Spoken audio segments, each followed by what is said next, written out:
Dodge this.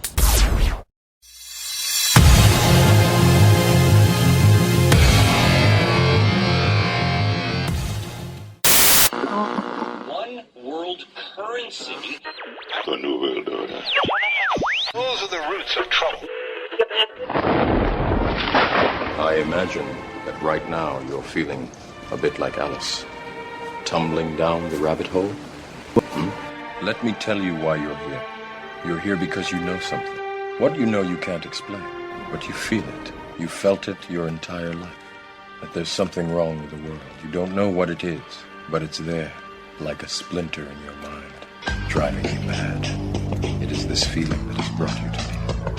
This is your last chance. After this, there is no turning back. You take the blue pill, the story ends. You wake up in your bed and believe whatever you want to.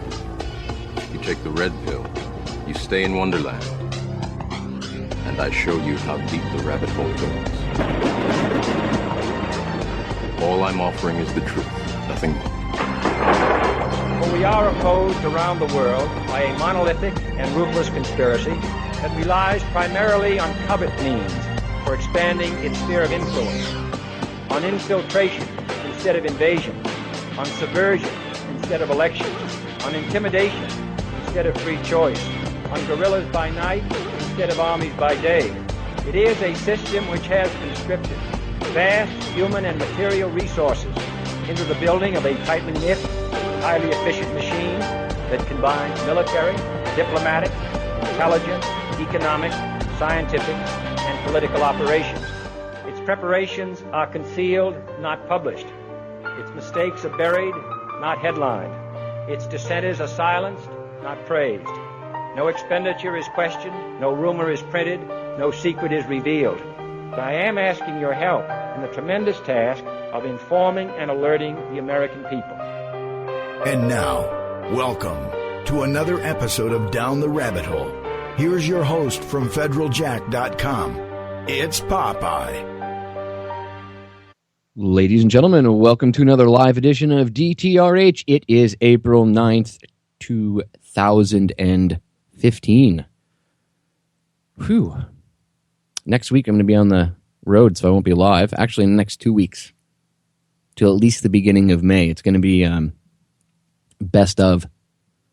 Not tonight, obviously, I'm live, but next week it'll be best of. And the following week it'll be best of. I'll make sure I pick some interesting broadcasts, especially since I know I have a bunch of newer listeners. I will probably at least once or twice play some older stuff for you all. I'm sure you'll appreciate that. Especially the people that are just tuning in the past few months, maybe just tuning in today, last week, whenever. So, yeah, stay tuned for that. Interesting road trip ahead, to say the least. Interesting. So, I had to get myself into the mental state to talk to you all tonight. This was actually a pretty rough show to prepare for. The topic that I'm going to be covering, PTSD, or as I like to call it, PTS, because there is no disorder in post-traumatic stress, or there shouldn't be anyway, but the disorder I see is the complete lack of understanding of what PTSD, as it's labeled today, really is. So that's where the disorder lies, in the understanding. And that goes from the general public to the medical community.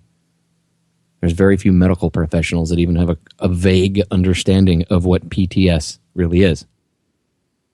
Now, from time to time, you'll hear me refer to it as PTS because I'm trying to put that out into the universe, trying to make that the term that's used when people refer to it instead of saying PTSD. Being the change means going out and changing the lexicon. So that's what I'm trying to do. So when you hear me refer to PTSD as PTS, I'm referring to the same thing just in case people are wondering, because I'm sure sometimes it confuses people. But I don't view there to be a disorder in post-traumatic stress. So anyway, tonight I had to get into the mindset for this. So It's going to be an interesting, raw, very raw. Like, I'm going to speak to you right from my heart. I'm going to tell you things that maybe other hosts would hide from you. But I feel that if this world is going to heal, somebody has to make that emotional sacrifice. And some of the things that I've gone through recently have been very public because I am, I guess, somewhat of a public figure because I do radio. So what better or who better to go over this stuff other than me, right? So why not? Before I get into it, I just want to let everybody know, I did get new business cards in. What I'm going to do is I'm going to do something old school.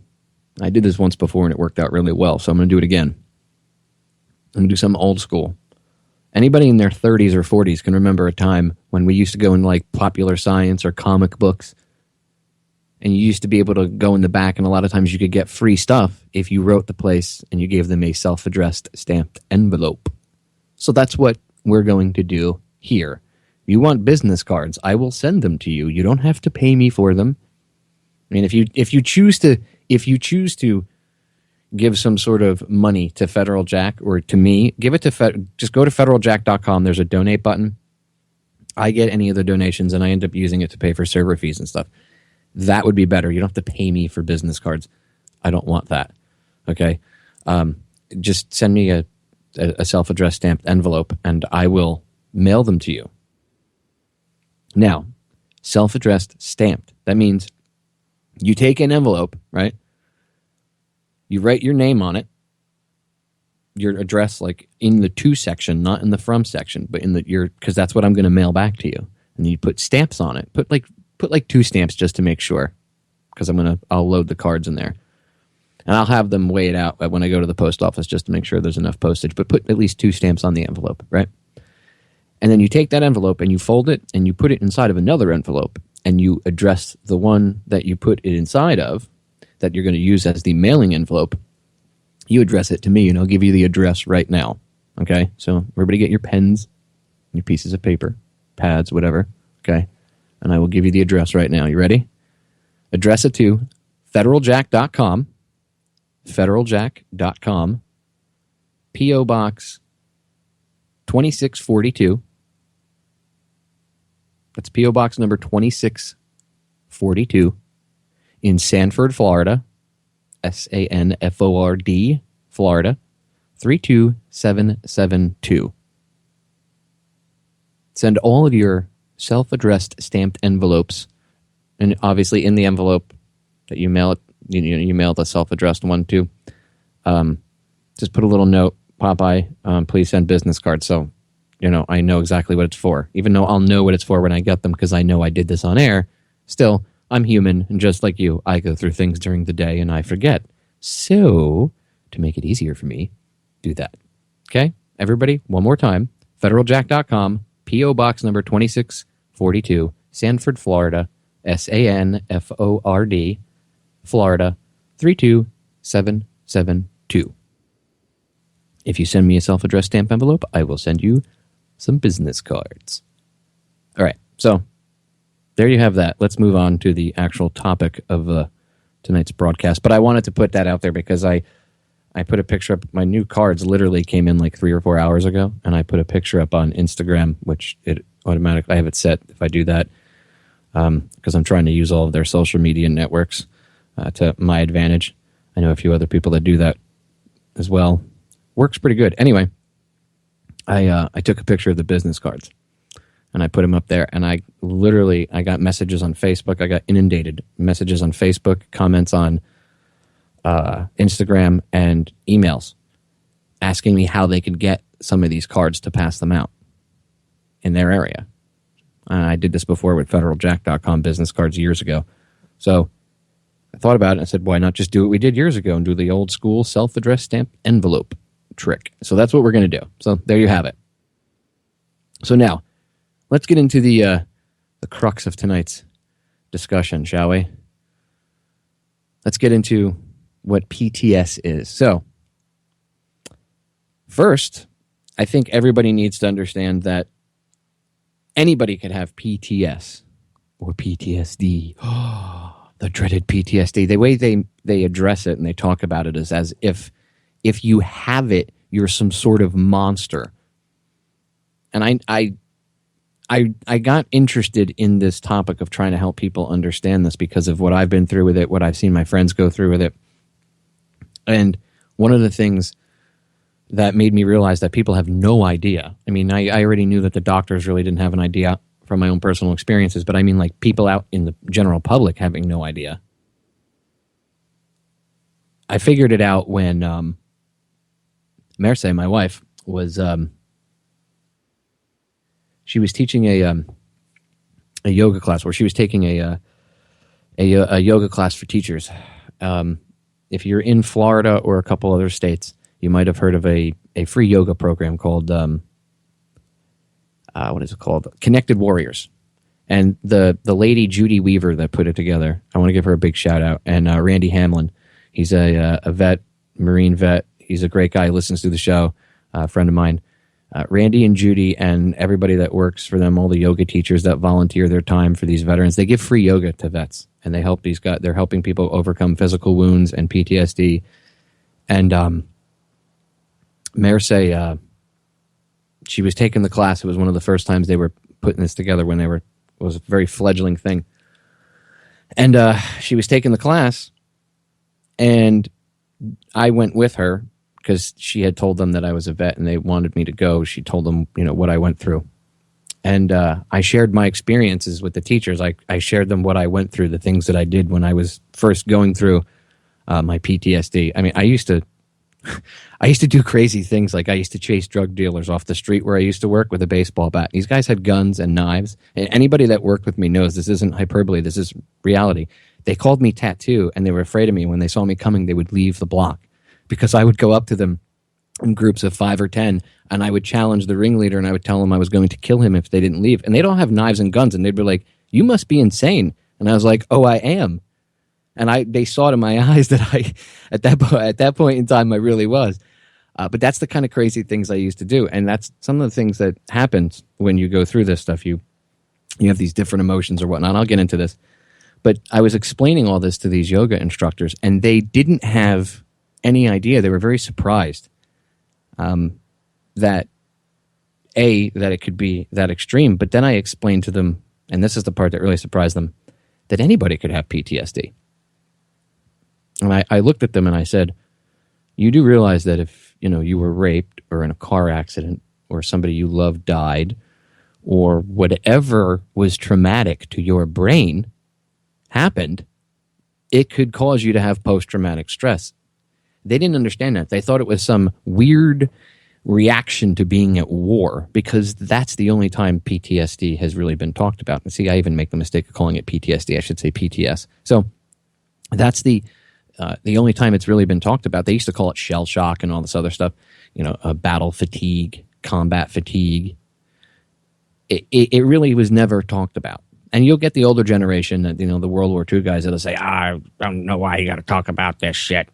We came home from war and blah, blah, blah, blah, blah. Well, it was a little different. You guys were fighting kids at the end when they were in Germany, like inside Berlin. And that, you had the Nazi youth going up and attacking American and Russian troops. But for the most part, you weren't mowing children down. And you weren't dealing with suicide bombers and things like that. It's a little different. You weren't going on 8, 10, 12 combat tours for like 5, 10 years either. It's just the nature of warfare is different. The beast is a little bit different than it used to be. I'm not downplaying what those guys went through. They should have been talked to about what PTS was. They shouldn't have been blown off the way they were, but I digress. So the only time it's really been talked about now has been since people came home from war, right? And they're experiencing that. You can't hide it. I mean, there's no way to hide it. It's going to come out. So now they're talking about it, but it's all focused on war and soldiers, and anybody can have PTSD, or what should be called PTS. Okay, I want to stress that. Anyone, any stressful situation, you could have had a traumatic childhood growing up that could have led to you having PTSD. That's actually part of what led to I realize now, going back, that I had PTSD going back to when I was young, because I actually had a very traumatic childhood to a certain extent, more mentally than physically, but enough that it was traumatic. And I realized this when I was in my mid-20s, And I didn't know what PTS was. I didn't know any of this stuff back then. But I knew something was up. I knew my brain needed to heal. I remember thinking my brain needed to heal. So I literally changed the way that I interacted with the world. I became more fun-loving and laid back and just tried to relax and be a little bit more mellow. And then 9/11 happened. And then, I helped out as much as I could. Anybody that was there, everybody that I know that helped out. And even if you guys are listening, you know what I'm talking about. We have survivor's guilt because of it. There's no way around it. If you were a first responder and you were a firefighter or an EMT or a cop, you have survivor's guilt to a certain extent in that area. You may not even realize it, but you do. Okay? And it's the way it is. So I was dealing with all that, and then I joined the military. And then my time in the military, which if I didn't even understand that I was dealing with PTS at the time. So now I understand why certain things in the military were more difficult than they should have been. Mentally, tougher. I overcame them, but I understood a lot of things. I understood a lot of the decisions I made throughout my life during that whole time period. And then the mother of all things, that at least in my life, that could cause PTSD was, and many of you know that my wife passed away, but Merce died in my arms. I did CPR on her at the house. She collapsed in my hands. And I dropped to my knees and I immediately did CPR on my wife, and I kept her alive until the paramedics got her. She almost died in my arms, I should say, the first time here at the house. And then I kept her alive, and the paramedics got here and they kept her alive. She arrested a few times in the ambulance, and she arrested at the hospital. She was in a coma for 3 days, and then after they woke her from the coma as best they could, they did an EEG, and she was brain dead. And I had to, after saving my wife and doing everything I could and fighting like hell to keep her alive, I had to let her go. I had to unplug her, and I had to hold her hand, which I did, until her heart stopped beating. And I talked to her the entire time. And I petted her on the head, and I kissed her head, and we listened to our wedding song. And I can't tell you how hard and how painful that was to do. But it had to be done for her. And I know that whole experience caused me trauma to my brain. I know it traumatized her family and the people that were there.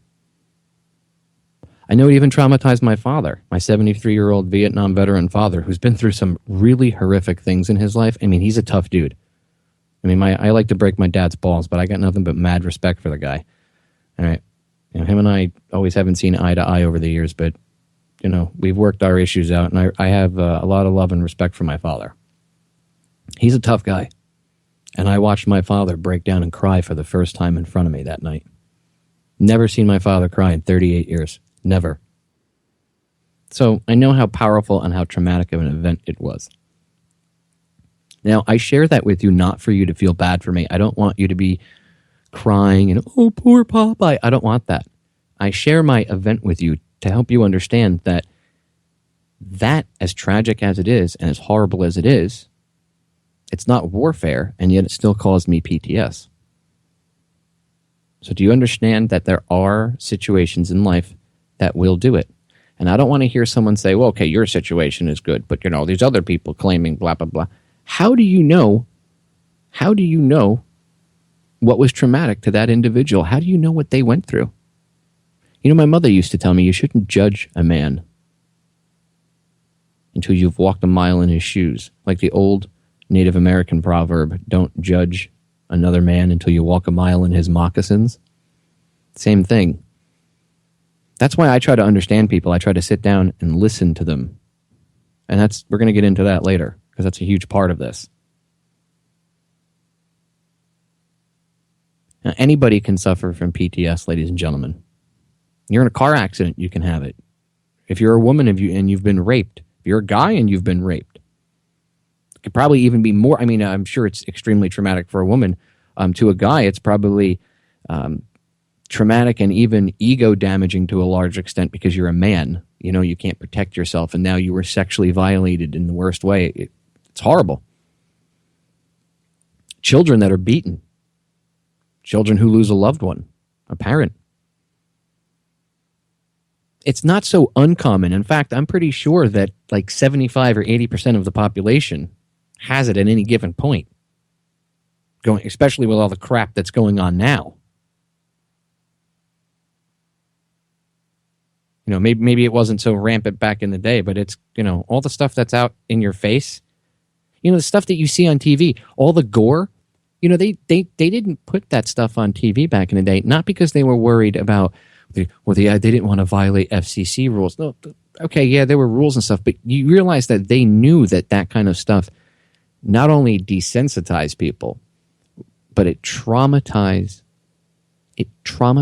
the brain to a large extent, and that's where the desensitization, I can never say that word. That's where I can never say that word for some reason. My lips just do not work. Anyway, that's how people get desensitized to the whole anything involving gore, violence. I mean, if you put Saw on TV 20 years ago, they would have freaked out. You couldn't even... The Exorcist. Go look what happened when The Exorcist came out in the movie theaters. People were freaking out and passing out. Okay? Literally. They're having anxiety attacks and stuff. Can you imagine if they put Saw or Hostel? They cut the dude's Achilles tendon. Can you imagine if they put Hostel in the movie theaters 20 years ago? But because they've ramped it up slowly over the course of time with the gore and the blood, and at first, when they first did it, they knew it was going to make a ripple, and you know it was going to be felt across the pond. But eventually, the ripple would go away, and it becomes normalized. You do realize that when you're watching that stuff, right? You're traumatizing your brain. I know I got a little off, but I wanted to point that out, just so you understand. So, at any given point, to varying degrees, by the way, PTS doesn't manifest. This is one of the misunderstandings of PTS. There isn't a set level of like PTS, right? Like there's no, you know, as my good buddy Joe Joseph would say, where do you take the base reading from? Well, good point, Joe. And there is no base. There's really no base level to start with. I guess if you wanted to start off at, you know, not being traumatized at all to, you know, 10 being extremely traumatized, you could do something along those lines. But there is no set like, well, you have PTS, so you're going to be like this, and you're going to be like that for a few days, and then you're going to be like this for a month. That's not how it works. That's not at all how it works. Okay, so everybody's level of post-traumatic stress is different according to what they went through. Right? I watched the love of my life die. Right? I fought like hell to save her, and then I had to 3 days later unplug her from life support and let her go willingly. As angry and not wanting to do it as I was, I had to do it. I had no choice for her. Okay, that was traumatic to me. It was extremely traumatic, right? So that's a huge like event, right? But what about if someone's just in a simple car accident? They're by themselves. They're not hurt where they even have to go to the hospital. But it wasn't expected, right? It was a traumatic event. It scared the crap out of them. Their heart's going a mile a minute. Their adrenaline's going for like 20, 30 minutes after it. Their brain was traumatized. They could have died. It could have killed them.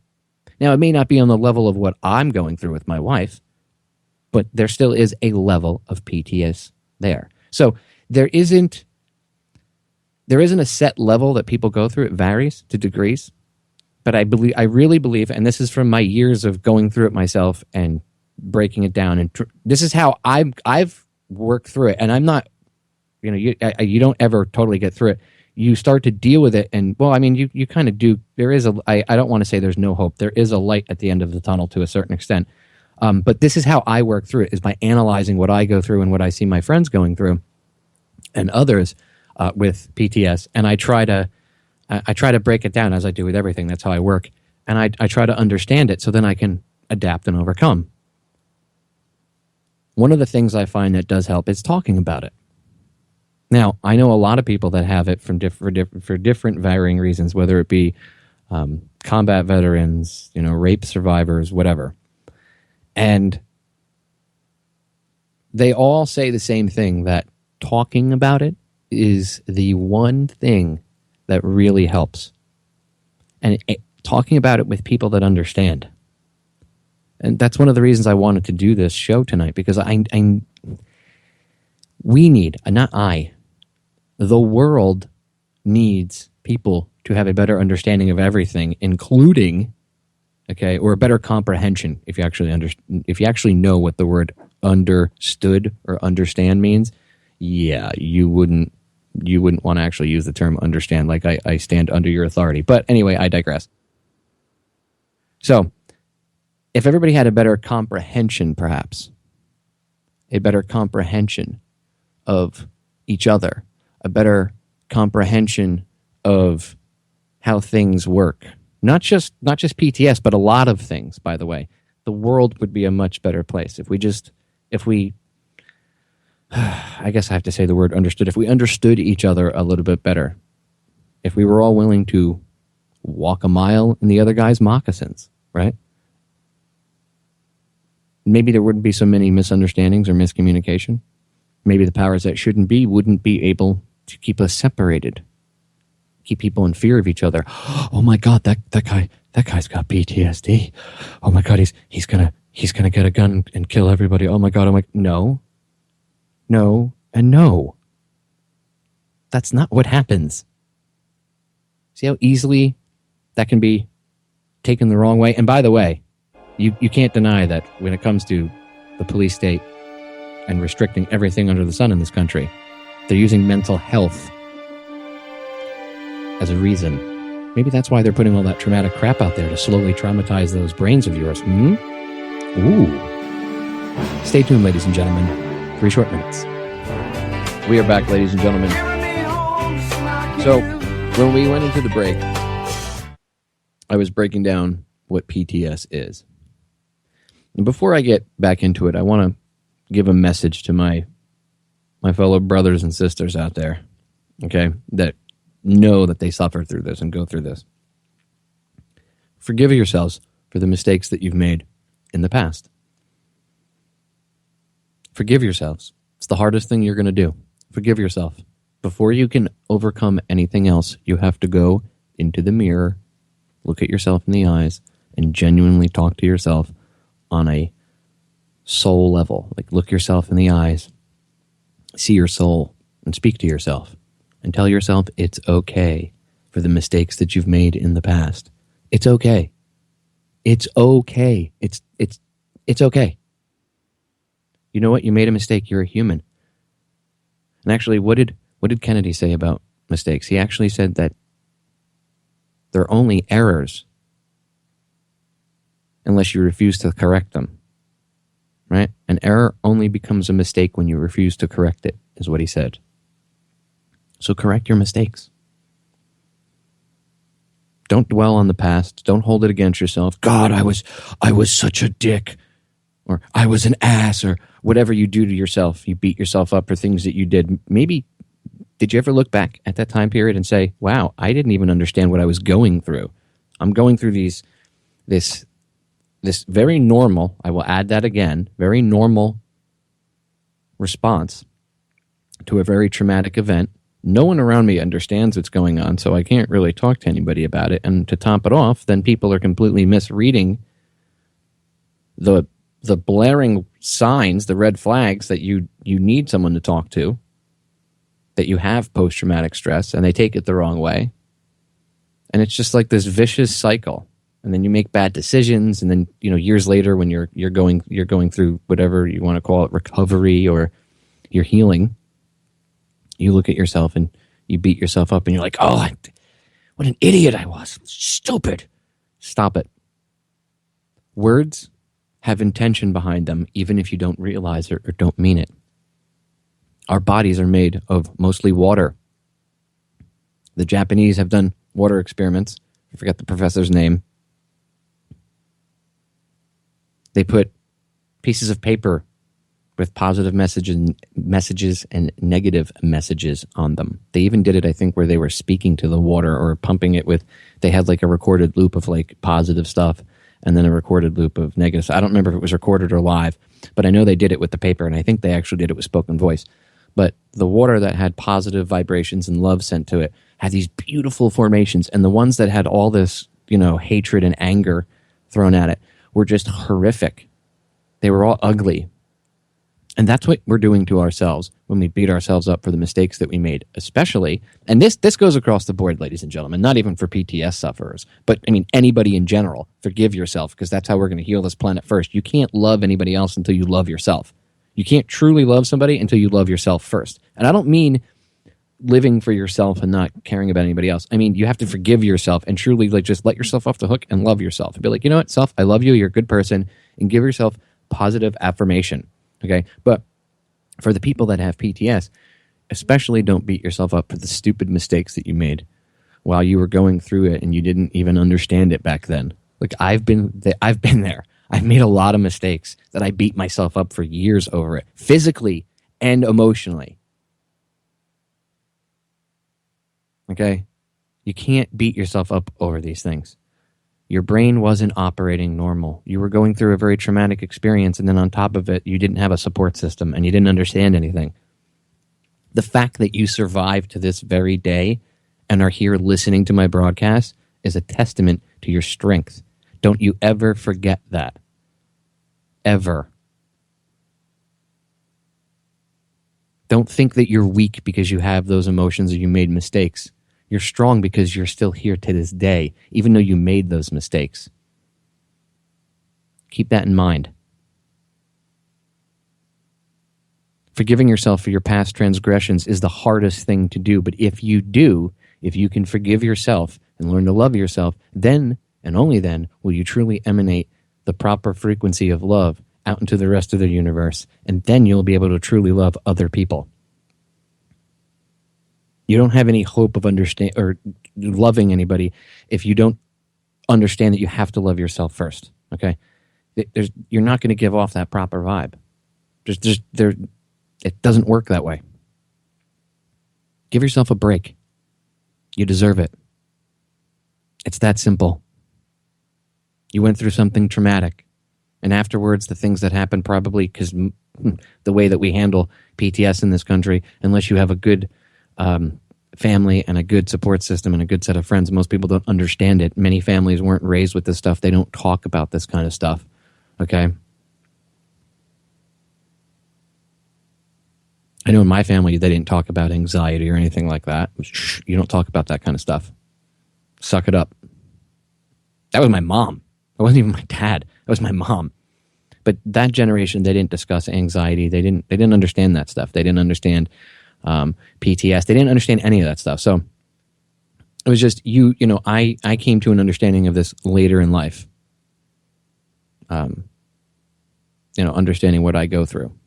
I came to this drastic understanding after I did a lot of self-reflection.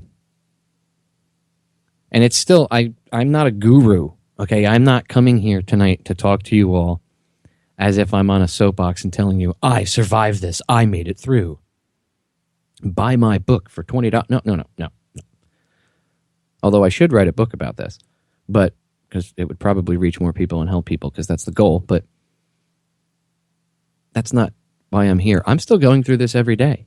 I mean, when I was telling you about Marseille 20 minutes ago, I was crying.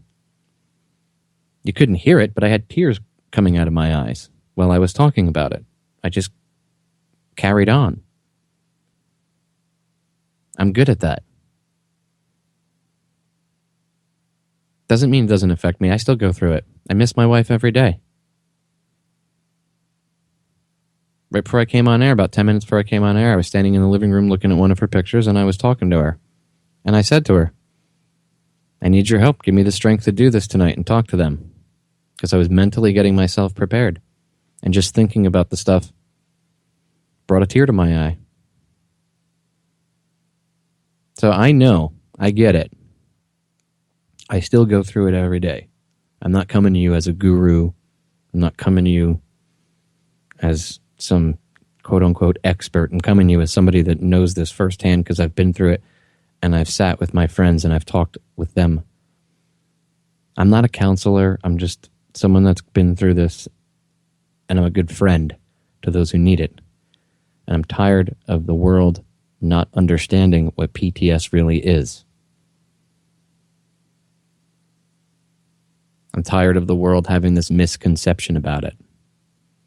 Because we're not gonna get anywhere. We're gonna continue to be we're gonna continue to be to a large extent controlled. I mean, I could get into the whole side issue like I was touching on when we went to break about them traumatizing your brain over and over and over again and all these other things. But I don't want to get sidetracked. I want to stay on the subject of PTS. Anyway, so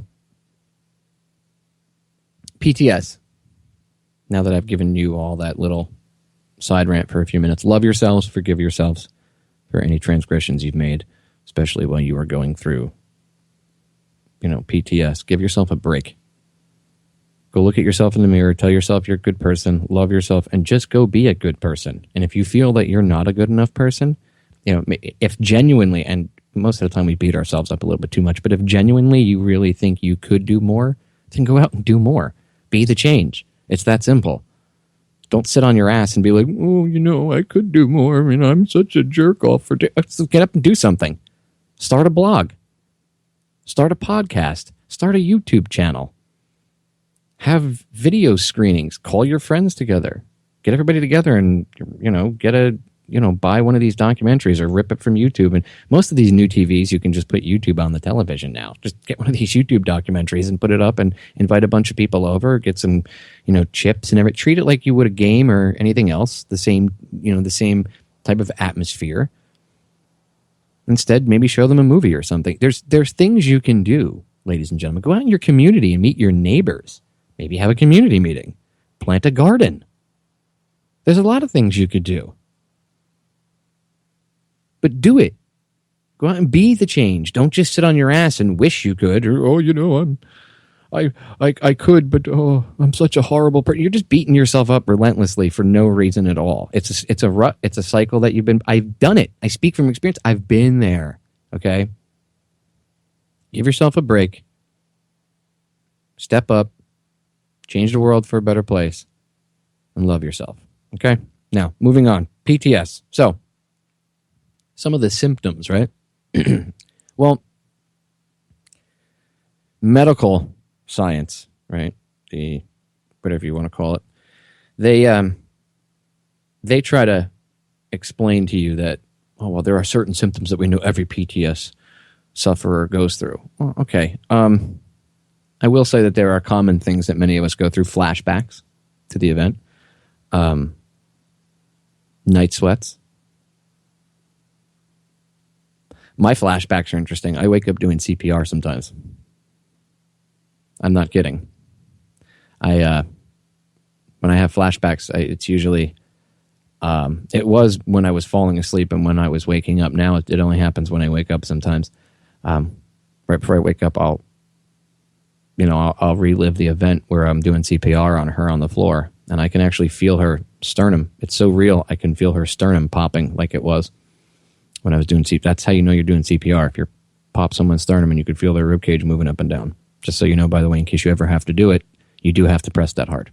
And don't be afraid to. Trust me, when the love of your life is on the floor turning blue, you'd be surprised how hard you'll pump her heart. So, I relive that sometimes. And I wake up, and I've woken up a few times where I'm on my knees on my bed doing CPR on a pillow. And I wake up and I'm like, holy shit. It happens. And anybody that's been through a traumatic event, a lot of the times, they'll suffer flashbacks. Now, I don't want people to think that the flashbacks are craziness or anything like that. It's not. Actually, what the flashbacks are, and the only way I can describe this is picture your brain after it's been, if you want a visual, picture your brain, and then the trauma is kind of like this, I guess like a bubble around your brain, right? And then picture that bubble that's encasing your brain kind of like an onion. And if you take the onion, right, and you peel away layer by layer, there's new layers underneath, right? And there's new fresh onion to deal with. Well, it's kind of the same thing. So as you go through the trauma, your brain puts you in shock when you go through something traumatic, by the way. That's why quite often the symptoms of PTS won't show up sometimes they don't show up for a couple weeks, couple months afterwards, maybe even years afterwards. In the case of many Vietnam vets, a lot of them are starting to suffer PTS in their older ages, and people didn't understand why. Well, because they came home from the war and they had to put that on hold because they had families to raise and everything else. Now, many of them might have had episodes where they freaked out if the kids did something wrong, and if you ask the kids, "Oh, my dad was pretty heavy-handed." Well, a lot of the stuff that he went through, those outbursts, were PTS. Okay, they just didn't understand it, but it really hits them hard when they retire because now they're not working anymore. They're sitting around, and all of a sudden, it all comes rushing in on them. Okay, that's why a lot of the guys from the Vietnam era, as they get older, are they had it, but it really hits them like a freight train as they get older. Now they don't have a distraction from it, right? So, and then they go in and then they go, oh, well, blah, blah, blah, blah, blah. And, here's some pills. And they don't really talk to these guys. They don't tell them, hey, you know what, the things that you did when you were going through this, forgive yourself. You have to, now, if you were mean or physically abusive to people and stuff, and you were a dick, well, then you have to go talk to those people and you have to atone for that. And you have to be prepared that they might tell you to go screw. And you have to be willing to accept that. You can't push on them and be like, but you need to forgive me. No, they don't need to forgive you. If you were really that much of a dick to them, they don't need to forgive you for anything. Okay? Remember that. You can't force. That's the other thing. You can't, if you're going through this and you're healing, you can't, and somehow in your struggles of especially war veterans and stuff, if you're a dick to somebody because of your PTS and then you later realize it, and you caused way too much damage for them to, maybe they forgive you, but they don't want to just deal with you because you've soured them towards you right now. You can't push yourself on them. Don't. You have to be prepared for that. That might be an outcome of it. You're going to have to deal with that. You have to accept it. There's certain things that you have to accept. The not accepting it and the trying to run from it because you're afraid of dealing with it, that doesn't help. That exacerbates the situation. So anyway, PTS is kind of like this layer, right? This dome around your brain, and it's got layers to it. Now, as the shock wears off, your brain, it's a defense mechanism. This is completely natural, by the way. Your brain does this to keep you from losing it. This is a defense mechanism to keep your psyche from shattering. And by the way, going to the whole mind control thing, they know this. That's what trauma-based mind control is for, okay? They understand more about PTS than they're going to let you know, but they just don't want to let you know why, by the way. And they really don't, they haven't researched it for therapeutic value at all, but they've certainly researched it for 50, 60 years on how to make little compartmentalized spaces inside the human brain to have different personalities and things like that. Anyway, I don't want to get sidetracked, but PTS, right? And like I said, you should look up the whole mind control thing. So you have flashbacks, you'll have night sweats and stuff. All of that is your body reacting physiologically to you going through the stress, right? So the shock starts to wear off. The shock over 3-4 months, however long, maybe just a couple weeks. Everybody's different. It all depends on how you deal with stuff. It depends on many different things, the level of trauma, the event. It doesn't matter if it's mild or hardcore. The basics are still the same. It's just everybody has to go through it in their own thing, right? It's everybody's unique experience. But if you understand that there's like a base level of understanding of what post-traumatic stress is, at least from my analyzation of it, it helps the person that's going through it understand that it's normal, it's natural. That's why I don't use the term disorder. I don't use that word. I want to get rid of the D out of that. It's not a disorder. Oh, well, you have a disorder because your brain is naturally reacting to a horrible situation to protect you. It puts you in shock. And then over the course of months or years, it slowly allows you to deal with the trauma. That's what PTS is. Okay? Post-traumatic stress is not a disease. It's not a disorder. It's a completely natural response to a very horrible situation. And it's your brain's way of preserving itself, ladies and gentlemen, and taking medications for it are not going to help. Masking the situation, masking the symptoms, and not actually addressing the root cause of the problem is not going to help. And not understanding and comprehending the people that are going through it is not going to help. Shutting them up and telling them, here's some medication, go away, I talked to you for a half hour, which is what the VA does to these combat vets, is absolutely disgusting. Okay? And they're starting to get better with, I mean, they're getting more like PTS groups, or they call them, PTSD groups, whatever, counseling groups and stuff, and they allow they're starting, there's many, and not all the mental health professionals at the VA are bad. There are many good ones too that are trying to help. Those are the ones that usually end up setting up like group meetings and stuff where at least the vets can talk to each other. That helps because they understand one another. They can relate to one another. They can be like battle buddies, but they're not in the battlefield now. Now they're in a new battle. It's called post-traumatic stress. Still can be battle buddies and help each other through it. Eating pills is not going to solve the problem. Feeding someone pills is not going to solve the problem. Okay, so the medical field has no idea how to deal with PTS because they really haven't spent any time looking into it, and they consider it, it's mental health. So they automatically, ooh, crazy people, wow, that guy's got post-traumatic stress. He's got a disorder. No, it's not a disorder. It's a completely natural thing. I'll repeat this 1,000 times if I have to. It's completely natural, ladies and gentlemen, to experience post-traumatic stress. You just have to work through it. That's how your brain protects itself from shattering into 1,000 pieces. You don't think that I was in shock after losing my wife? People were asking me how I wasn't like on my knees crying. I mean, I was. The first month, there were days where I was crying my eyes out for hours on end, just snot running out of my face. It was very, very, very horrible. You go through that. But yeah, I was in shock for a while. I even remember talking to my mother-in-law and my sister-in-law about it, and the three of us agreed that all of us were in shock. My sister-in-law even said to me, yeah, I'm still in shock, I think. And this was like 2 months later. And she said, because she's like, she's a very smart cookie. I love my little sister-in-law.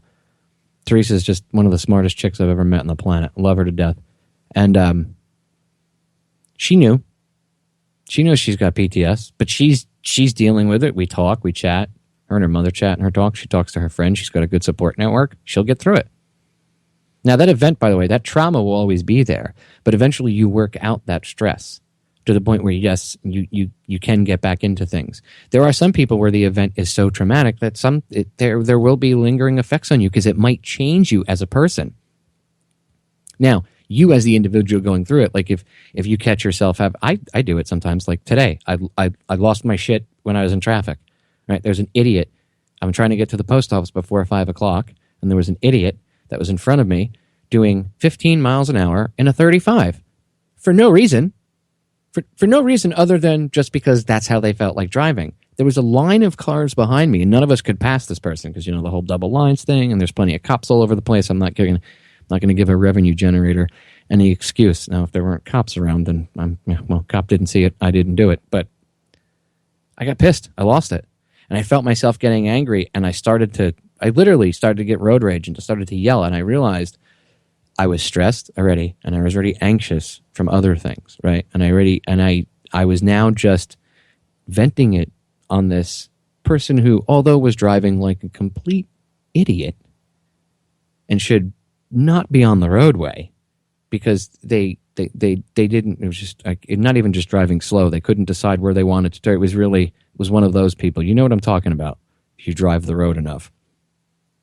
Anybody that drives knows what I'm talking about. I'm sure everybody's run into a person like this. Anyway, yeah, it pissed me off, but they would have been the recipient of my anger. And, to an extent they were because I was yelling for a second, but they weren't really the ones that deserved it, I guess, or it should have been, the anger was unjustified towards them. I was just venting because I was already frustrated, pissed, in a hurry, whatever you want to call it. Anxiety can come from a level of things. We do it to ourselves. We get ourselves amped up, right? And you get yourself into that state, and the stupidest little thing pisses you off. Well, people that suffer PTS go through that, as you can see, as I just said, with myself. So, you, as the person going through it, you have to take personal responsibility. Now, I'm speaking to you people that suffer PTSD like I do. Okay, if you go through an event like I went through and you start to lose your shit in the car, you need to like catch yourself. Now, I mean, I wasn't literally flipping out and going, nuke level, but I was starting to get really pissed off. And Monster's my little co-pilot. She looked up at me with the look of, "Dad, are you okay?" And I know the look on her face. Dog. She's been my service dog for 8 years, so her and I communicate very well together. And I know the different looks that she gives me. And she was genuinely worried about. She could see that I was getting pissed, and she came over and she did what she was supposed to do. And I was like, "It's okay, honey. I know." And I caught myself. And I had to keep myself in check. Now, ladies and gentlemen, you have to do the same thing. If you suffer from it and you go off like that, you have to, okay? Because that's one of the things that scares people that may not go through it, or at the present time aren't going through it and may not understand it, right? And then that gives credence to the, "Oh my God, they're crazy." Okay, so try. I know sometimes you can't. I'm not bashing you. I love all of you, okay? Even if I don't know you. But just try to remember, if you start to lose your anger, you start to lose your temper and you get angry, try to remember that perhaps it's the anxiety that you already have in you, okay, that might be fueling some of that. And maybe you're getting yourself amped up over whatever. People with PTS who are still going through it and working through it can quite often get amped up and get very quickly, right? Well, you just got to know that. We just have to be aware of ourselves. I think understanding comes into play. I'm going to get into this more in the second hour, but understanding comes into play yet again. Okay? Totally. Not only outsiders understanding what PTS actually is, people that may not have gone through it yet in their lives, okay? Which, if you go through something traumatic, eventually you're going to go through it, even if you don't realize it. Okay? You will. It's your brain's natural reaction to a very traumatic situation. Okay, you lose a loved one, you lose a parent. I watched my mom die. Found out 2 weeks before she died that she was dying of cancer. Nobody told me until 2 weeks before. Because I was deployed, came home on emergency leave, saw my mom, I hadn't seen her in over a year, held her hand, talked to her for a little less than 2 weeks, and then she died. And I held my mom's hand, and I watched her take her last breath as well. That was traumatic. If you lost a parent, traumatic. You lost a child, traumatic. You lost a spouse, traumatic. You lost a best friend, a loved one, anyone, traumatic. Car accident, rape, traumatic. Abusive relationship, traumatic. This is Sparta! You're starting to get the picture. We're all going to go through it. But everybody else understanding it, and you understanding yourself, ladies and gentlemen, is how you can deal with it. Stay tuned. 3 short minutes. We will be right back. Ladies and gentlemen, we are back with hour number 2 here on tonight's live edition of Down the Rabbit Hole. I am your host, Popeye, from federaljack.com, popeyeradio.com, and, of course, here at Truth Frequency.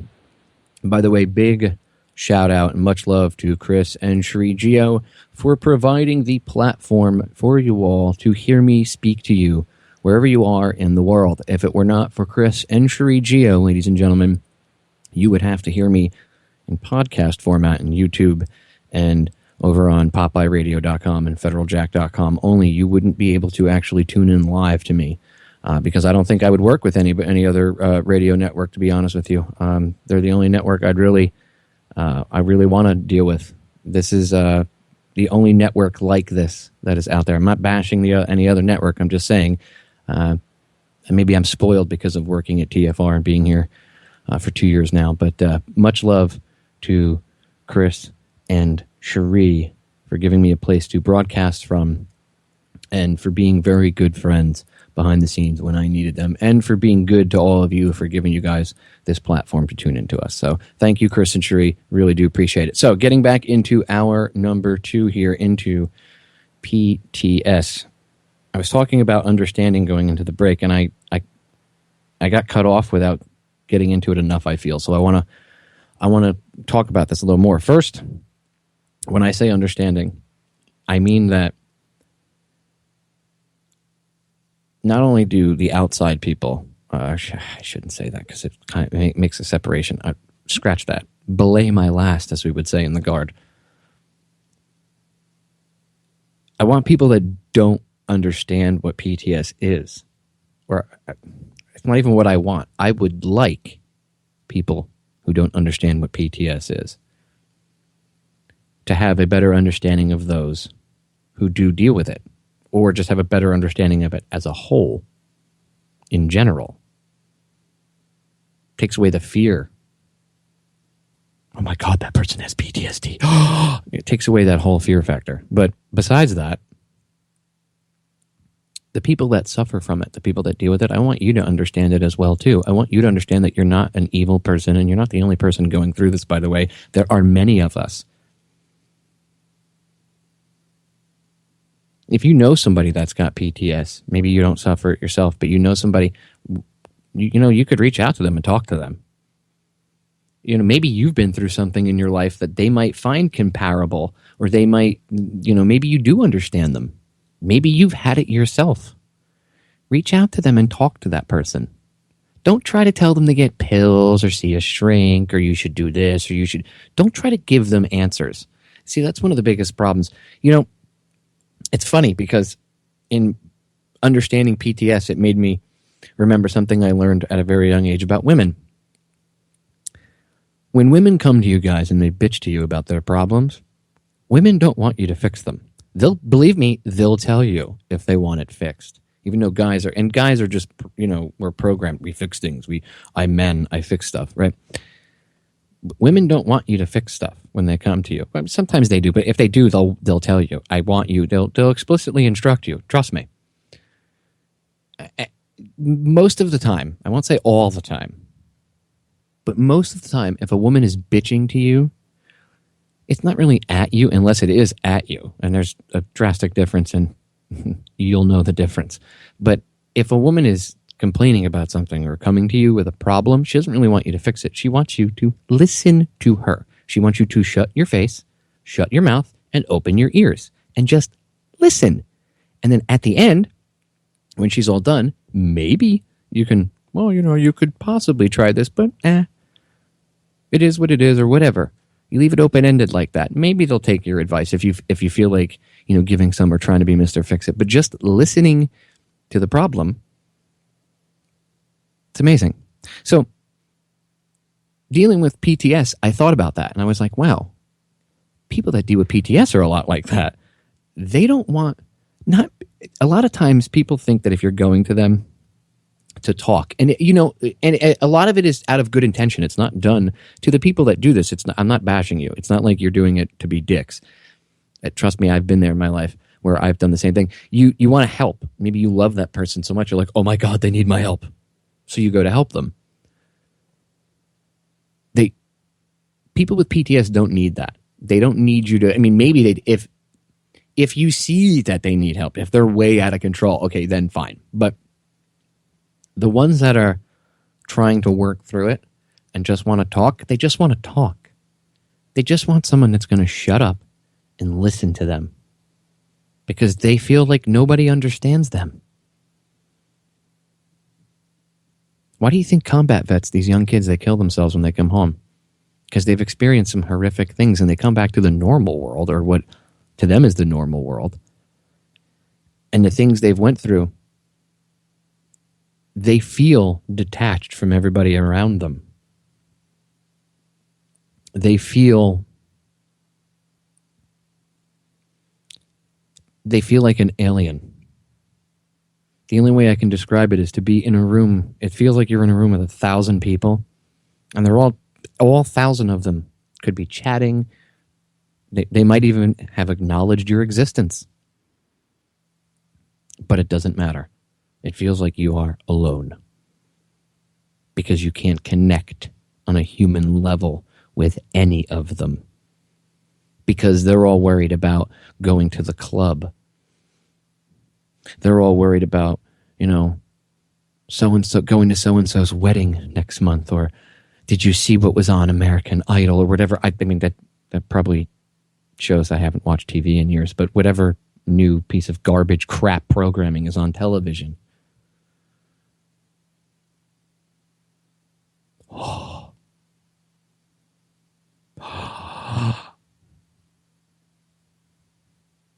That's how they feel.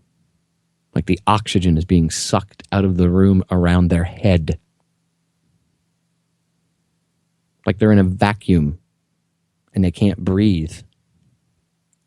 Nobody around them understands them. Their family doesn't, their wife, their girlfriend, whatever. And even if they're trying, ladies, I know some of you try really hard, the wives of these soldiers and airmen and Marines and sailors, you guys try really hard, and it's not your fault. Some of you don't, but some of you do try, and you're there for your men.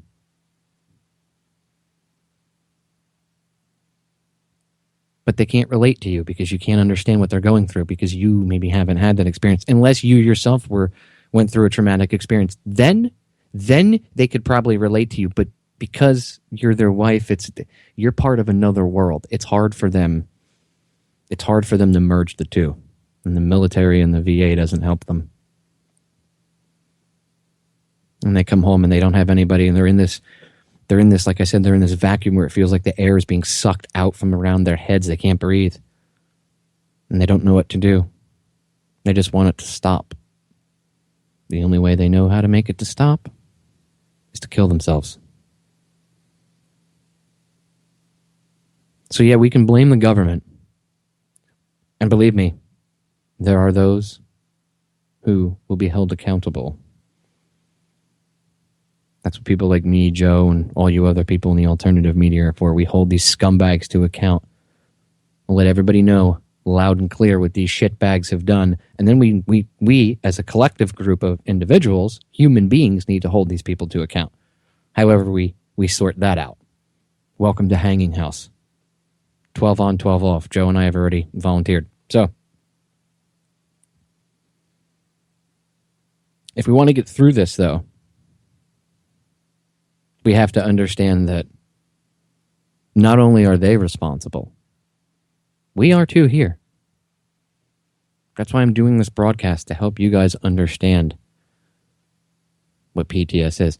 I wasn't going to come live tonight. I was going to take off tonight and then, next week, the next 2 weeks, because I'm on the road, because I'm doing my road trip.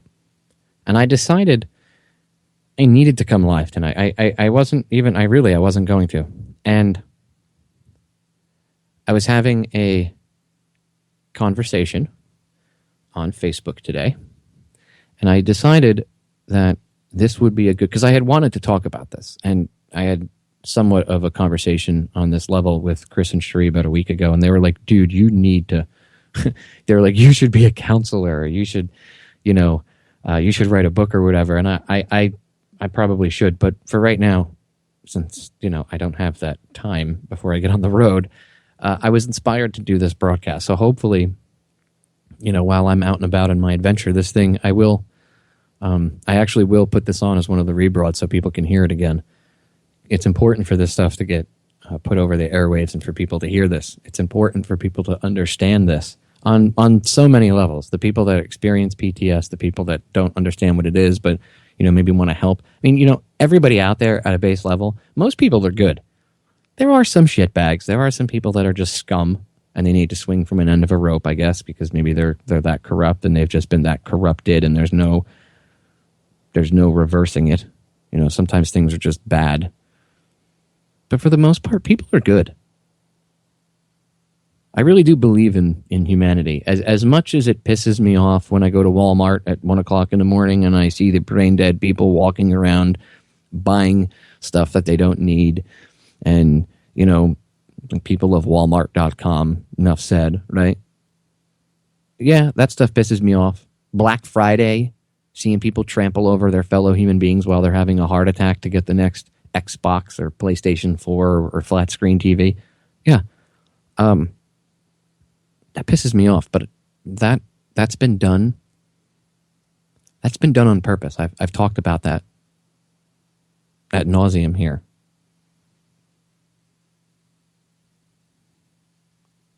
That's been done on purpose. I really do believe that mankind has more to it. I actually believe more in man. If I didn't, I wouldn't come on and talk to you all, and I wouldn't try to give you guys this glimpse into PTS. I wouldn't even waste my time. Do you think I would come on air if I didn't believe in you or love you and respect you and tell you the stuff that I've been through? Would I share my personal story about losing my wife? Do you know how personal that is? Do you know how raw that is for me to come on and talk? How many radio hosts come on and talk to you about that? I don't think there's any that I could think ever that have ever come on air and talked. I mean, maybe once, or I'm sure in the history of radio, somebody's come on and talked about it before. I can't be the first in history, but I'm willing to bet I'm one of the first in history that's ever come on and talked about it like this. If I didn't trust and respect you all, if I didn't believe in your true potential, I wouldn't even bother coming to you on this level. I wouldn't even bother coming on air. There wouldn't be a point. I'd be talking, I'd be wasting my breath. I don't do things and waste my time. Time is very precious to me, ladies and gentlemen. Something that I've learned even more so after losing my wife. I don't like to waste time. So I wouldn't come on here for 2 hours tonight when, again, I wasn't going to come live tonight. I'll totally admit it. I was going to put a rebroad on. I decided a couple hours ago, no, I'm not. I'm going to come on live. I want to talk about this because there's plenty of people out there that are going through what I'm going through, and they feel alone. They feel the same way that I do. They feel the same way and feel the same things that I've been through. How do you think I'm able to describe to you how people feel or what they go through in such vivid detail? Because I've experienced it. I'm not an author. I'm not a magician. And it's not hyperbole. I'm not pulling this stuff out of the ether. I'm telling you because I've been through it myself. That's how come I can speak to you with such raw, uncut truth about it and emotion. Because I've been through it. I really want, now this is something I want you all to just take better care of each other. I mean, it really doesn't matter what I want. We need to take better care of each other. We need to just be a little bit more understanding of one another.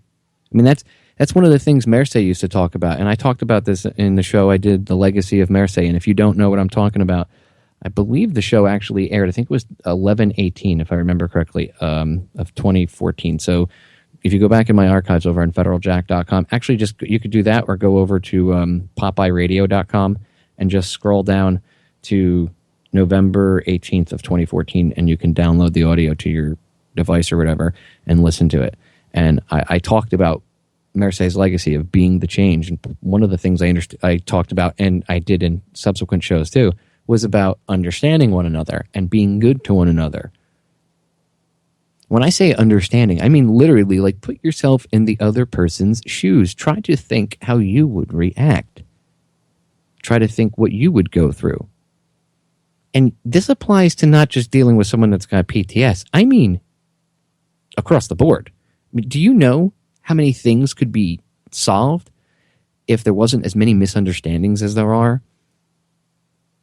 You know, the powers that shouldn't be like people to be confused, because then they can twist and turn the narrative to whatever they want. But if people were openly just communicating and not afraid to communicate with each other, it'd be much harder to control the masses. And that's why they don't push you and your neighbor getting together. That's why they want you to think your neighbor's frigging Al-Qaeda. Or now it's ISIS. Or is it ISIS and Ebola working with the North Koreans? I don't know who the hell it is at this point. Maybe it's the Russians. We'll just blame them. They want you to think your neighbor could be a Russian. Oh, could he be a spy? I mean, it's ridiculous. They push fear to divide people. If everybody understood each other better, they wouldn't be able to do that. You understand that? So A, it helps people with PTS, 'cause, like, or any traumatic event or anything, just helps to understand who your person, who that person is, what they're going through. Okay? You'll probably look at them differently if you have a better understanding of that person. But then it also serves to stop what's going on. Do you see what I mean when I say micro and macro? It's law of correspondence, as above, so below. So if you change in yourself the micro, you will put that out into the macro, the universe. So it's not only being good to your neighbors, being good to one another and taking care of each other, because we're all humans, right? Doesn't matter what color we are, what sexuality someone is, whatever, if they're gay, straight, doesn't matter if they're black, white, red, purple with pink polka dots. We're human. Doesn't matter what their religious beliefs are, as long as you're not being an idiot and trying to kill somebody else because you think your religious belief is better than the other person's. And by the way, that's not just one religion. It does it over any others. It's all of these major religions do it to everybody else. It's the whole argument about mainstream religion as a whole, not any one in particular. Okay. Just throwing that out there. Anyway, I don't want to get sidetracked with that because then we'll get into a religious debate and people will turn the show off. Whole different topic. I've gone over that before. You can go back and listen to the archives. Anyway, they can keep us divided because people don't get each other.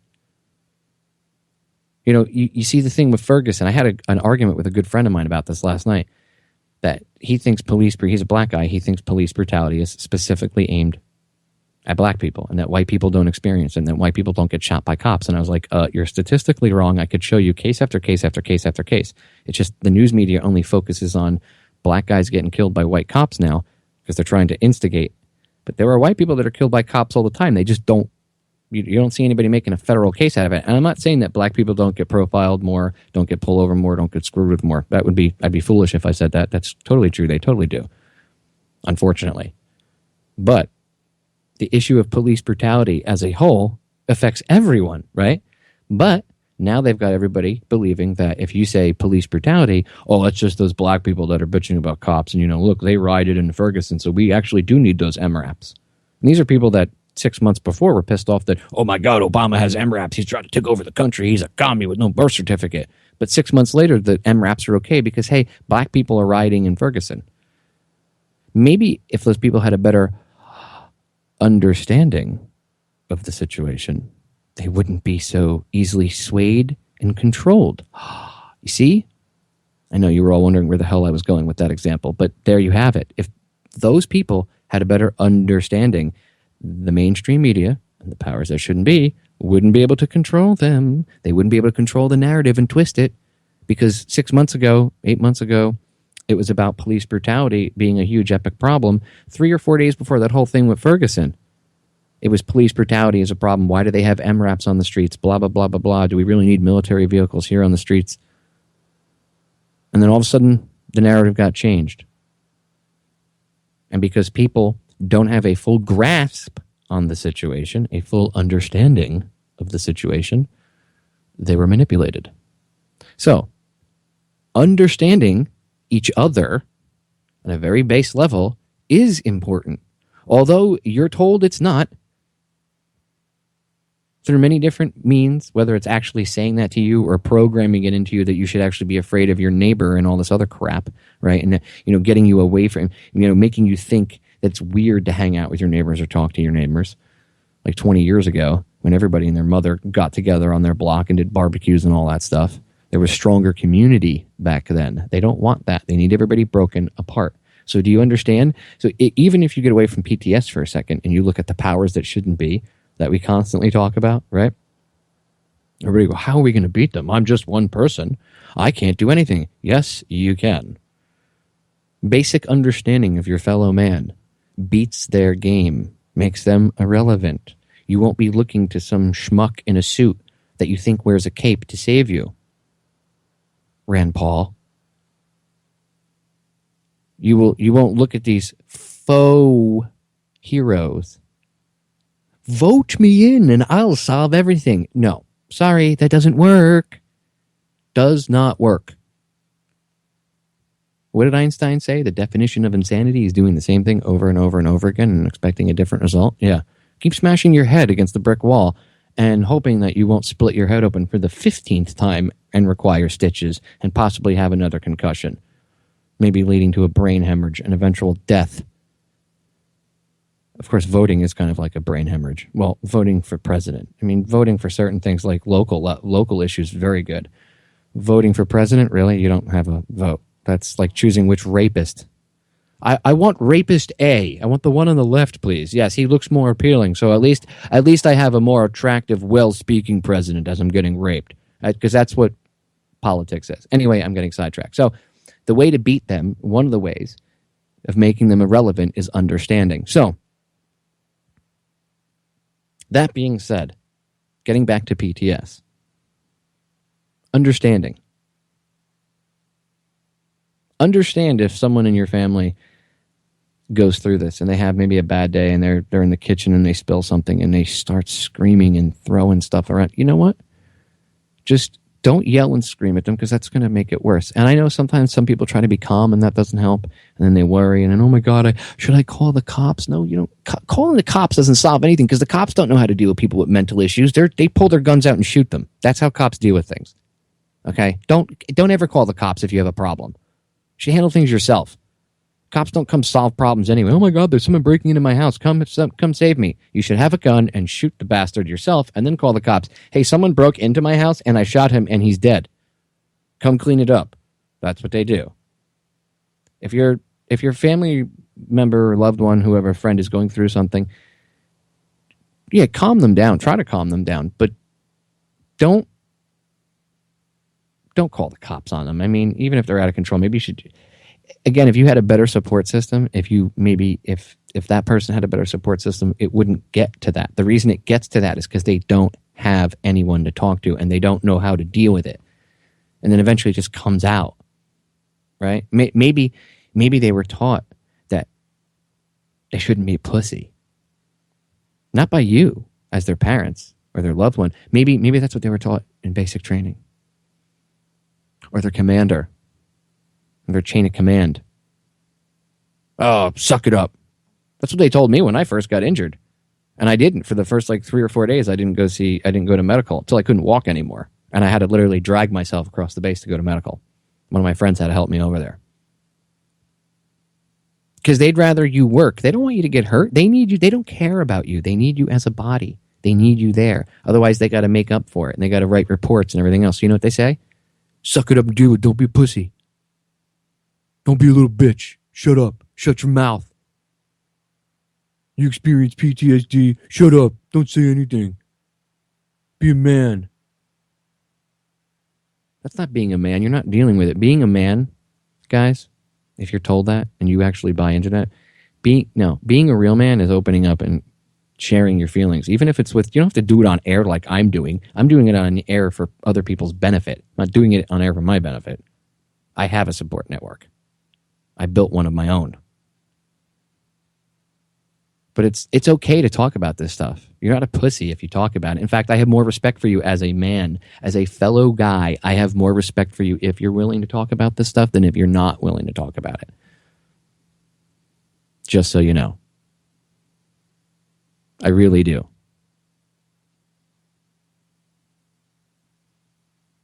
And pardon my French. But if somebody doesn't like that you're feeling these feelings or emotions and they tell you to quit being a pussy, tell them to go F themselves. I won't even say it. I'll be polite because I know we're going out over FM stations and stuff and micro broadcasters. So tell them to go F themselves. Okay? You're not a wimp or pussy for going through what you're going through. It's perfectly natural. And if you need to talk to somebody, you talk to somebody. Don't get yourself to the point where you blow up and you lose it. That's just going to exacerbate the problem. It's okay to need help. It's okay. You're not less of a man. You're actually more of a man for seeking it. We'll be right back. We are back, ladies and gentlemen. Final segment, tonight's live edition of DTRH. Wow. Holy crap. How did an hour and a half already go by? Could you explain that one to me? Hour and a half. Powerful. Powerful hour and a half, to say the least. I don't want people to walk away from this broadcast tonight thinking that people with PTS are broken. This is a major important thing I want to stress. If you're going through this, or if you know someone that's going through it, PTS doesn't mean you're broken. Don't ever think that. Whether you're the loved one of someone dealing with it, or you're the person dealing with it yourself. You're not broken. Not by any means. PTS, again, is a natural reaction to something horrible. As long as you understand this, as long as you can see through this, you can work through it. Look, it depends on what you've been through. It depends on your brain. There is no guide. Just understand that it's natural and normal, and you may eventually get through it where it's okay. You know, I have people tell me that I have a lot of widow and widower friends now. Weird group to be in. I'm one of the youngest that I know. There actually are many more young widows and widowers out there than people realize, but many of them have told me that some of them are listeners to the show. Some of them are tuned in right now. Many of them have told me over the months that even 15, 20 years, that some I have had people message me and say, Popeye, I lost my husband or I lost my wife 20 years ago. There's not a day goes by where I still don't think about them, and there are things that will still make them cry 20 years later. So I can't lie to you and tell you people that suffer from PTSD that the event that you went through or the trauma that you went through is going to be worked through easily, or that you'll ever actually completely get out of that tunnel. But there is a light. So you will get sunshine on your face regardless. It may be an endless tunnel where you get kind of close to the end, but you're almost out the door. You're not, once in a while you still kind of deal with it. And eventually you might actually come to terms with everything, and your symptoms may subside. And they may not. Again,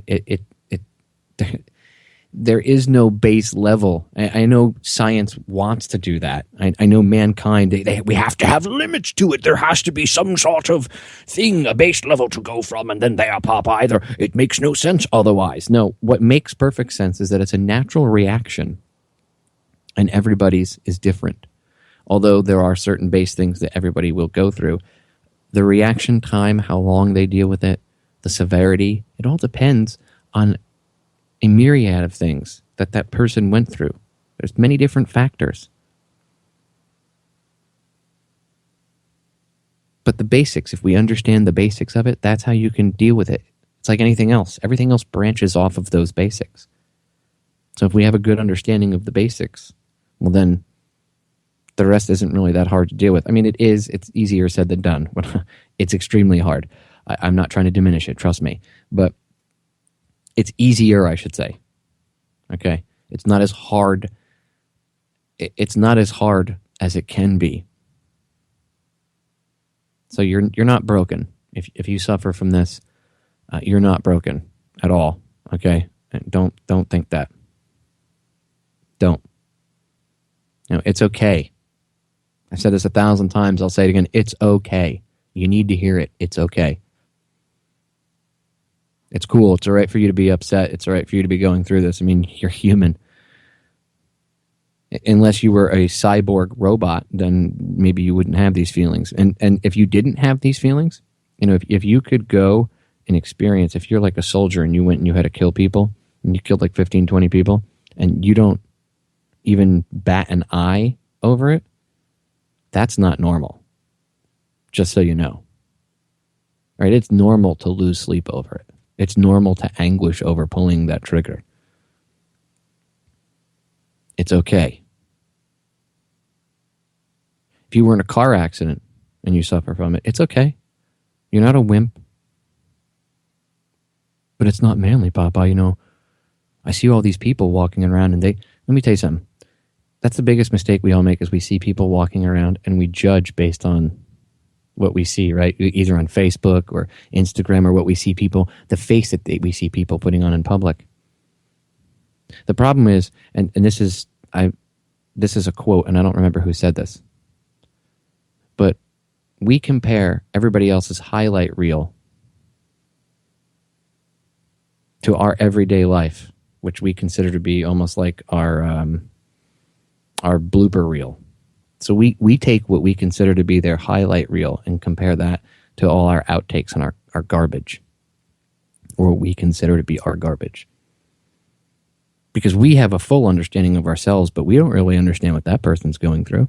That person on the outside might look like 1,000%. They might look like $1,000,000. And on the inside, they are going through extreme turmoil. They're just a good actor or actress. You don't know. But because you don't understand, you judge yourself based on their highlight reel. You see how understanding could immediately change that situation and stop that? It would soothe your hurt ego. And I'm not saying that as a sarcastic comment. I mean that. It would soothe your hurt ego. You wouldn't compare it. You'd be like, oh, wow, they're actually just like me. And you know what? Not only would that bring them down a level in your eyes, it would bring you up a level, and you'd both be on the same playing field. And then you'd realize that you weren't alone and that you weren't a freak. Because you're not. See how simple that is? So just remember that. You're not a freak, ladies and gentlemen. If you're going through this, you're definitely not a freak. Okay? You're a normal human being. And I would be worried and concerned if you weren't going through this. So it's okay. Now, I know I'll probably listen to this radio show later and be like, damn it, I should have said this or I should have said that. I'm sure there's a million other things that I could go over. And I will. I'll end up every time I do a show about this and I talk about this. Although it's never been this in-depth or this raw like this. I always listen later on and I say there's something I should have said or whatever, but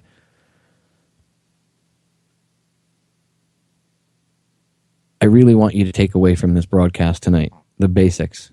Just understand each other better. Take the time to talk to somebody. If you have PTS, go try to seek out other people. You know, there's Facebook groups, guys. You know what's helped me? There's a couple widow and widower groups on Facebook that have helped me out. Even if I rarely go in there and post things. I just go in there sometimes and read what other people are going through, even if it's for 20 minutes. Just seeing that someone else is going through what I'm going through lets me know that I'm not alone. That's helpful, believe it or not. Do the same thing. You don't have to talk. There's plenty of groups out there. There's plenty of people that are willing to talk to you and share their experiences like I am. You have to go out and research that stuff. That stuff is there. If you don't have a support system, and I'm telling you this because I'm trying to empower you, I'm not picking on you. If you suffer from PTS and you don't have a support system, eventually it could get bad if it's really bad. Like if your PTS is intense, it could get really bad, okay? You could do something stupid, you know, as I was talking about before, soldiers, sailors, airmen, Marines killing themselves, okay? Other people kill themselves too because of PTS. You just don't hear it. It's not talked about. Oh, why did Gary commit suicide? I don't understand why he killed himself. He seemed so happy. Yeah, well, maybe something traumatic happened to Gary and nobody gave him a friggin', a talking to. No one sat him down and said, Gary, you need an ear? You know, I'm more sympathetic to that. When I see people, I have a vibe now. I have like a spider sense for that if people have been through a lot and like I respect them or whatever, or I care about them in some fashion. I care about everybody, so it doesn't matter. But I reach out to, there's people I've reached out to, you know, like even people that I've just newer friends on Facebook or whatnot, and I see them going through something bad and, hey, you okay? You need an ear? You know? Be surprised how much that could help somebody, what that can do for somebody. Now, if everybody did that and we were just better to each other on a basic level, not even for levels of someone suffering from PTS, how about we were just better to each other? Maybe we wouldn't be putting people in situations in many times that created PTS. Maybe if we respected each other on a different level, maybe rape wouldn't occur like it does. Because, you know, sometimes not all the time, but sometimes some culture can lead to it. I'm not going to get into a debate about that or not. It's a totally different topic. But certain things in pop culture can kind of, I don't want to say lead to it, but kind of set it up, right? So maybe if people had a better understanding of one another, look, that kind of crime is going to happen no matter what, because it's really not about sex. Rape is about control, and people that do it should be strung from a tree. That's a whole side argument. The point is, if people were understanding each other on a more human level, that kind of aberrant behavior wouldn't happen. Murder is illegal, still happens. Making it illegal isn't going to solve the problem. A change of perspective will solve the problem, ladies and gentlemen. And it's the same thing with what I'm talking about tonight. It's a shift in your perspective. It's understanding the guy next to you a little bit better. One of the things I used to do when I was a tow truck driver is I used to pick a lot of people up that were pissed off, right? A lot of people. And I'd pick them up on the highway. They'd be waiting 45 minutes, and I'd get there, and they'd be all angry. And when I got out of the truck, I used to try to diffuse the situation. I could have easily escalated it, which I did plenty of times when the guy was a schmuck or, try to get mouthier if they put their hands up. If you put your hands up within like a 3-foot zone of me, it was over. But I digress. So I would get out of the truck, and 9 times out of 10, I would be able to diffuse the situation. And on the way, especially if it was a long tow, going out to like Pennsylvania, I remember I was doing a lot of this when I was doing AAA stuff, which is what I'm referring to, was when I was in New Jersey. So I tow stuff out to like New York. I towed out to Pennsylvania, Maryland, wherever, Connecticut. And on these long tows, I would sit and talk to these people. And a lot of times the people, like your first judgment of them, this is when I was young, and I was about 19, 20 when I started this job. And I learned really quick, I realized that a lot of the people that I had these preconceived notions about and I had judged just because of how they looked on the outside, I was wrong. I was completely wrong about them. And as I got to know them, some of them were complete scumbags. Some of them were just like, they looked cool, and then when you got to talk to the person, and even if I played it off like, oh, that's cool, these people were such scum. And then there were some of the nicest people I've ever met in the world. I met a woman, and I still remember her. This is like probably 15 years ago. She reminded me of my mom. She was a single mom. She had 2 kids. Her ex-husband was causing all sorts of problems because we had towed her before, so we kind of knew some of her backstory. And she's a very sweet lady. And she ended up having to pay cash for most of the tow. And I knocked about 20 miles off the tow for her. And she tried to give me a tip, and I refused to take it, and I gave her the money. And I said to her, no, you remind me of my mom. You remind me of my mom way too much, and I can't do that. I would want someone to take care of my mom the way I'm taking care of you. And I still remember that. It's like 15, 20 years ago. I did that because I had a better understanding of her as a human. I could have looked at her and been like, wow, she's, some crazy woman. Her ex is probably a nice guy, and she's probably blah, blah, blah, blah. In this case, and that happens. But in this case, this woman was actually really nice, and she was in a bad situation. She didn't have a lot of money, so I was like, don't worry about the tip. I don't want a tip. Keep the money. Helping you out was tip enough for me. Because I understood her situation. I understood her as a fellow human. And that made me want to be nice to her and made me want to help out. And just be, help out. And, I can help out a little bit here or there. I want my good deed for the day. Right? I used to call them, that's what I used to do. That's my good deed for the day. If only more people did that. And I'm not saying I'm a superhero or I'm special for doing that. I'm not. I'm a typical human being like you, ladies and gentlemen. I make mistakes every day, just like you. So I'm not special. But I try to practice what I preach. And I've been doing so for a very long time. But the reason I was able to, the reason I did that, the reason that whole thing transpired was because I sat and I talked to her and got to know her over the course of time that we had towed her vehicle a few times because it was the world's largest piece of crap. She couldn't afford a new one. I understood her situation, and as much as, you want to help out and be nice to somebody, you're limited to a large extent, right? Unless you're a bazillionaire or some oil sheik, right? So the way I could help her was to shave some money off of her tow bill at the time. So I did. I understood the situation she was in. Now, can you imagine if everybody just had a better understanding of everybody else around them? The game would change tomorrow. And Marseille used to talk about this all the time. She went through some rough stuff, and unfortunately it took her dying for a lot of people that knew her in her personal life to actually realize the person that she was.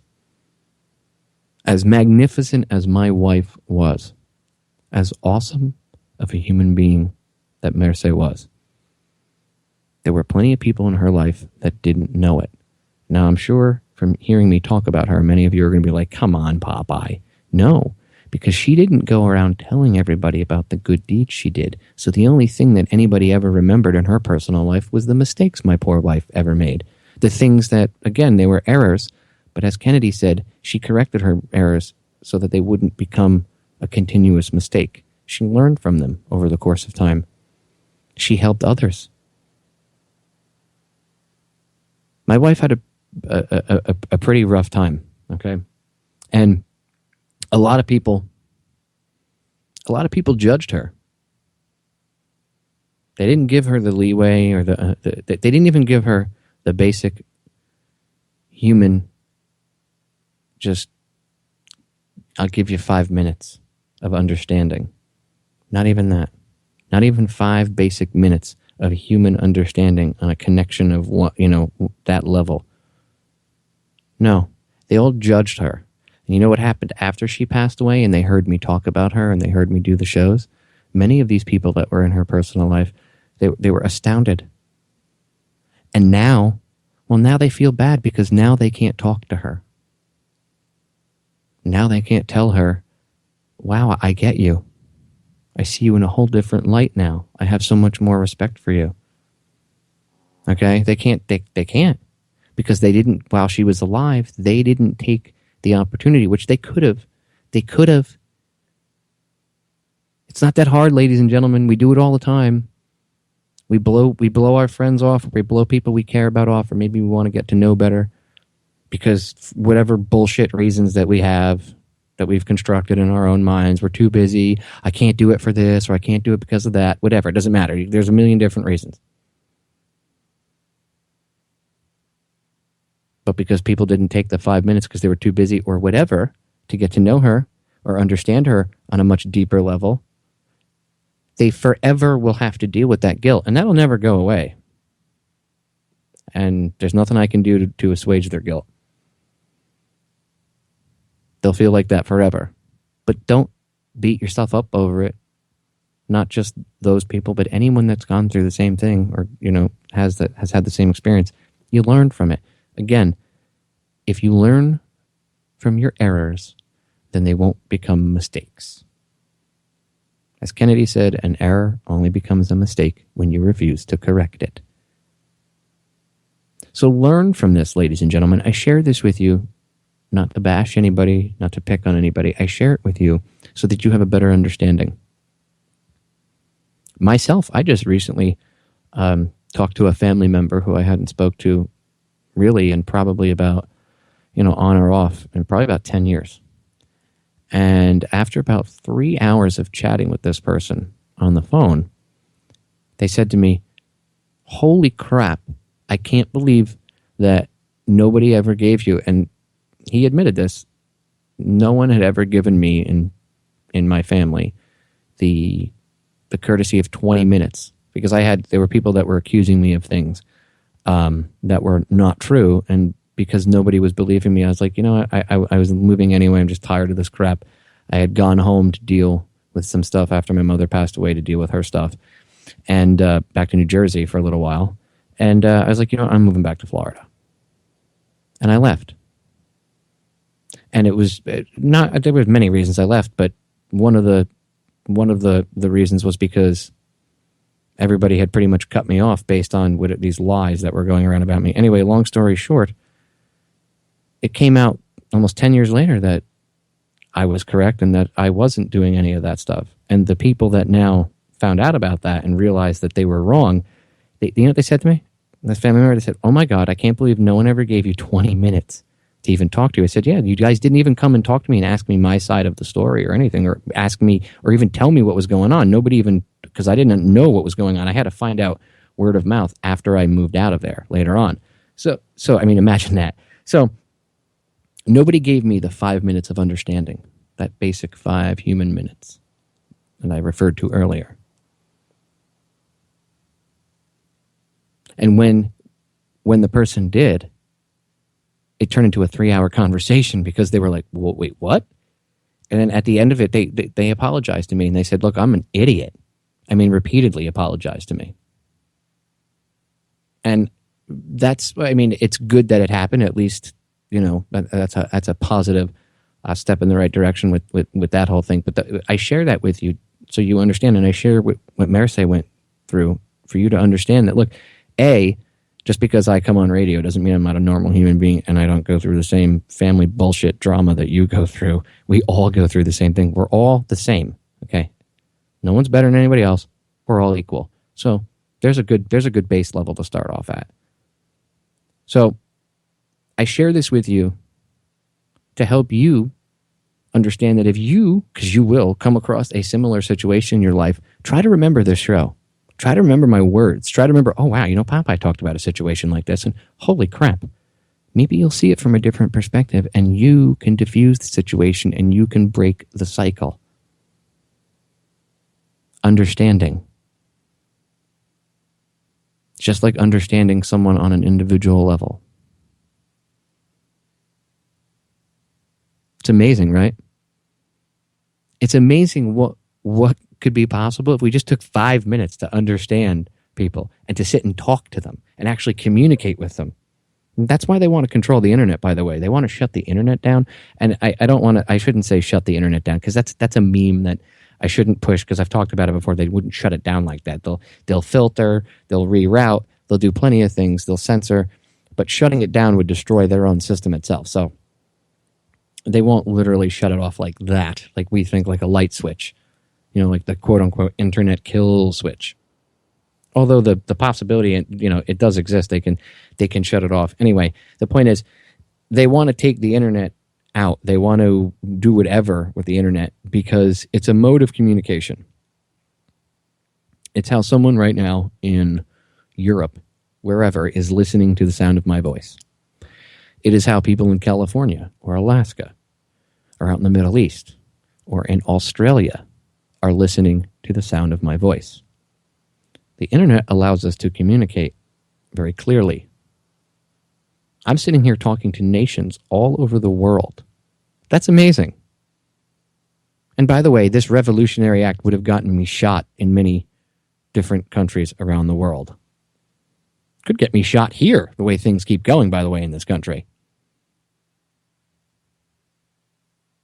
But imagine the level of communication that we have with each other right now. I'm talking to you about something that I went through, and there are people around the world that are going through the exact same human experience, because that's what this all is, right? An experience. And we're going through the exact same experience, yet you're on a different continent, some of you. But because of the internet, you can hear the sound of my voice, and you can understand that no matter what you're going through, it's okay. And that you will make it through this, and that you're not a freak for going through it.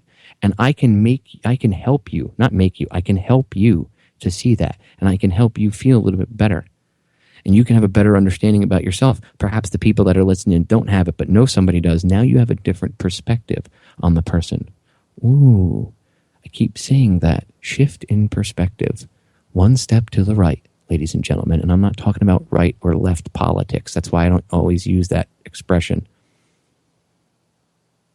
And I don't want to say one step forward, because it almost sounds like Obama's Marxist crap. Move forward. Just take a step to the right and shift your perspective. It's like if you were trying to look at something through a pair of binoculars and perhaps there was a tree in your way. You can almost get a good picture, but damn it, that tree's in my way. So you move 4 feet to the right and you stand on top of a rock. You just shifted your perspective. Do you get the analogy? You want to save the world, ladies and gentlemen, we have to start by saving ourselves. We have to love ourselves. We have to love one another. And that's how we're going to save the world. It's that simple. A little bit of love, a little bit of understanding can go a long, long way. And as I said to you earlier, if I believed that the human race was done, if I didn't believe in humanity, and I really did believe that the human race was done, I wouldn't even waste my time. But I believe in you all. I believe in every single one of you out there. Okay, I wouldn't have come on here and shared this personal stuff with you tonight if I didn't believe in you. And we're almost out of time. We got about 50 seconds left. Remember, if you have PTSD, you're not a freak. It's a natural, normal thing. It's okay. Forgive yourself. Love yourself. People, if you know someone that has PTSD, love them and understand them. And show them some compassion and just give them some room to talk. It's that simple. This is Sparta! Ladies and gentlemen, we are out of time. Thank you for hanging out with me in this very powerful episode. I'll see you all again in a few weeks. Stay tuned to my Facebook page, Popeye DTRH, for updates from the road. I love you all. The solutions to our problems are most definitely an inside job. Go be the heroes, and there you all are.